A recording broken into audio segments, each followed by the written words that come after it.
صل على محمد وعلى آل محمد كما صليت على إبراهيم وعلى آل إبراهيم إنك حميد مجيد. اللهم بارك على محمد وعلى آل محمد كما باركت على إبراهيم وعلى آل إبراهيم إنك حميد مجيد. اللهم صل على سيدنا محمد وعلى آل سيدنا محمد وأصحاب سيدنا محمد وبارك وسلم عليه. الحمد لله رب العالمين والصلاة والسلام على سيد الأنبياء والمرسلين وعلى آله وأصحابه أجمعين. أما بعد، أرسله بالحق بشيرا ونذيرا وداعيا إلى الله بإذنه وسراجا منيرا.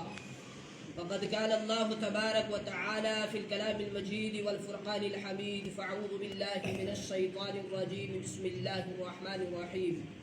إلا تنصروه فقد نصره الله إذ أخرجه الذين كفروا ثاني اثنين إذ هما في الغار إذ يقول لصاحبه لا تحزن. صدق الله مولانا العظيم وصدق رسوله النبي الكريم ونحن على ذلك لمن الشاهدين والشاكرين والحمد لله رب العالمين. قال النبي صلى الله عليه وسلم: بلغوا عني ولو آية، أو كما قال عليه الصلاة والسلام. محترم میرے باعزت بزرگ اور دوستوں، معزز سامعین کرام، السلام علیکم ورحمۃ اللہ وبرکاتہ. محترم حضرات، اللہ رب العزت کا بے حد فضل، کرم، احسان، شکر، جس رب ذوالجلال نے اس پرفتن دور کے اندر، اس گئے گزرے دور کے اندر ہم سب کو اپنے پاگھر کی حاضری نصیب فرمائے. اللہ سے دعا کریں اللہ ہماری بات کے کرنے کو، بات کے سننے کو، نماز جمعہ کو، خطبے کو، دعا کو قبول فرمائے. ہمارے لیے دنیا کے اندر ہدایت کا اور آخرت کے اندر نجات کا، بخشش کا، مغفرت کا ذریعہ بنائے. محترم حضرات، بات کو شروع کرنے سے پہلے میں حضرت امام مالک رحمۃ اللہ علیہ کا ایک قول آپ کے سامنے رکھ دوں. حضرت امام مالک رحمۃ اللہ علیہ فرمایا کرتے تھے کہ لوگوں، آپ یہ نہ سمجھو کہ میں جو بیان کر رہا ہوں، میں جو واز کر رہا ہوں، میں جو خطاب کر رہا ہوں، اس واز کرنے سے، اس بیان کرنے سے، اس خطاب کرنے سے میری آنکھیں ٹھنڈی ہوتی ہیں. نہیں، میرے سامنے وہ منظر ہے کہ کل قیامت کے دن میرا رب مجھے کھڑا کرے گا اور مجھ سے پوچھے گا: مالک بتاؤ، تم دنیا کے اندر جو واز کیا کرتے تھے، وہ بیان کیا کرتے تھے، وہ خطاب کیا کرتے تھے، تو بتاؤ وہ کیوں کیا کرتے تھے؟ وہ تم میری رضا کے لیے کیا کرتے تھے، یا لوگوں کی واہ واہ کے لیے کیا کرتے تھے، یا لوگوں کے دکھلاوے کے لیے کیا کرتے تھے؟ وہ فرمایا کرتے تھے: مجھے وہ منظر یاد آ رہا ہے کہ کل قیامت کے دن اللہ مجھ سے ان بولوں کا حساب لے گا جو میں وہ بول دنیا کے اندر بولوں گا، یعنی جو بیان کروں گا. تو بزرگوں، مقصد یہ ہے، ہم جو بھی بول رہے ہیں اس کا قیامت کے دن اللہ کے سامنے حساب دینا ہے. آپ جو بھی سن رہے ہیں اس کا اللہ کے سامنے قیامت کے دن حساب دینا ہے. یہ آج جو آدھا گھنٹہ بولا جائے گا، اس کا قیامت کے دن میرا رب مجھ سے حساب لے گا. آپ نے وہ آدھا گھنٹہ بات کی تھی، کیوں کی تھی؟ اللہ تو جانتا ہے، اللہ جانتا ہے کیوں کی تھی، لیکن سوال ہم سے ہوگا کیوں کی تھی. اگر میرا بیان اللہ کے یہاں قبول ہے، بزرگوں، میرا یہ آدھا گھنٹہ بولنا میرے لیے ہو سکتا ہے نجات کا ذریعہ بن جائے، لیکن اگر میرا یہ آدھا گھنٹہ بولنا اللہ نے رد کر دیا تو پھر یہ میرا عمل ضائع ہو جائے. اس لیے نیت کو درست کرنا ہے. نیت کو عمل سے پہلے بھی ٹٹولنا ہے، عمل کرتے وقت بھی ٹٹولنا ہے، اور عمل کرنے کے بعد بھی ٹٹولنا ہے. عمل سے پہلے یعنی میں یہ جو کام کرنے لگا ہوں، نیک کام جو کرنے لگا ہوں، یہ میں کیوں کروں گا؟ کرتے وقت جو میں یہ کام کر رہا ہوں، میں کیوں کر رہا ہوں؟ کرنے کے بعد جو میں نے یہ نیک کام کیا، میں نے کیوں کیا؟ تو نیت کو ٹٹولنا ہے. جو بھی عمل کرنا ہے، نیک عمل، چاہے وہ چھوٹا ہو چاہے وہ بڑا ہو، محض اللہ کی رضا کے لیے کرنا ہے. اللہ کی رضا کے لیے کیا جائے گا تو اللہ قبول کرے گا، نہیں کیا جائے گا اللہ رد کر دے گا. تو بزرگوں، آج اسلامی مہینوں کے اعتبار سے سفر کا مہینہ چل رہا ہے، چل نہیں رہا بلکہ سفر کا آج آخری دن ہے، یعنی 30 سفر المظفر ہے. اس سلسلے میں آپ کے سامنے ہجرت رسول صلی اللہ علیہ وسلم کے عنوان پر